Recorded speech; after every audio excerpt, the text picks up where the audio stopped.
Hi everyone, welcome to Shrudi's Pharma World. Today we are going to discuss about elutriation method. Elutriation is a size separation method. This method is based on the density of particles. Here you can see an elutriation tank. This elutriation tank is used to separate fine and coarse particles. After levitation process, we can collect that sample and the coarse and fine particles from the sample we can separate using this elutriation tank. The sample which is collected after levitation process may be paste-like consistency sample or it may be a dry powder. Whatever consistency you get, you can introduce that sample into our elutriation tank. Then add large amount of water. Okay, after that add large amount of water, then you can use a stirrer to mix the sample thoroughly. After uniform mixing of the sample, time given for settling based on the density of the solid particles, it will either settle down or remain suspended in the water.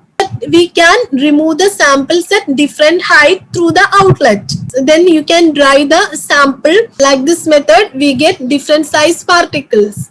Nowadays, this elutriation process is modified a little. In this modified method, we are introducing our solid sample into a moving fluid. The fluid may be water or air. This apparatus is used in modified elutriation method. The apparatus consists of a vertical column. An inlet is provided at the bottom of the apparatus. This inlet is for introducing suspension of solid particle into the vertical column. Here you can see an outlet. An outlet is present at the base of the vertical column. This outlet is for removing coarse particles. An overflow outlet you can see at the top of the vertical column. This outlet is provided to remove fluid and fine particles. Like this, one column will give single separation into two fractions. By using the single column, we get two fraction of sample, two different size particles we can separate using this assembly. We get coarse and fine particles at a different height through the outlet.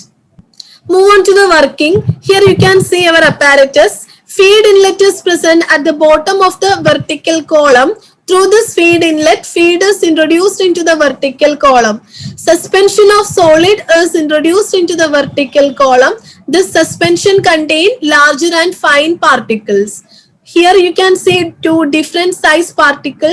One is larger particle and the other one is fine particle. This larger particle is having greater settling velocity as compared to the velocity of the fluid which is moving upward.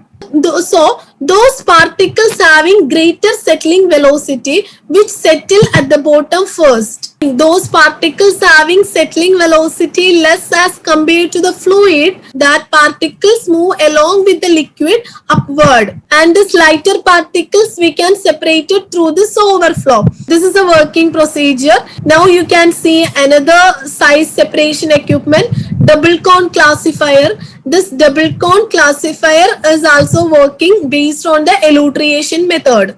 So this is double cone classifier. The principle is same as that of the previous method. In this case, fluid flows in opposite direction to the sedimentation movement.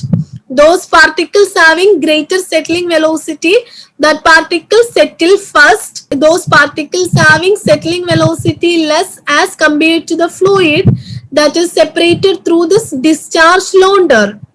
That is the principle involved in double cone classifier. Move on to the construction of this double cone classifier. This equipment consists of two cones. Here you can see two different size cone. One is outer cone. This is our outer cone and this is inner cone. Inner cone is placed inside the outer cone. Discharge launder is provided at the upper part of the outer cone. Feed is introduced through the inner cone and here you can see a hydraulic water inlet. A hydraulic water inlet is provided at the bottom of the outer cone. Here you can see a collector. Collector is provided at the bottom of the outer cone. Inside the apparatus, a mixing port is provided. The inner cone is shorter than the outer cone and this inner cone that rotate along its vertical axis. These are the points you should study in the construction section. Move on to the working of double cone classifier. Here you can see our equipment. It consists of two cone, inner cone and outer cone. Through this inner cone, feed is introduced into the classifier.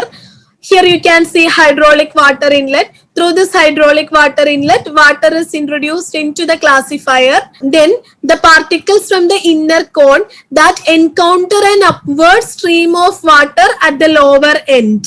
Here you can see a mixing pot. With the help of this mixing pot, uniform mixing will be occur.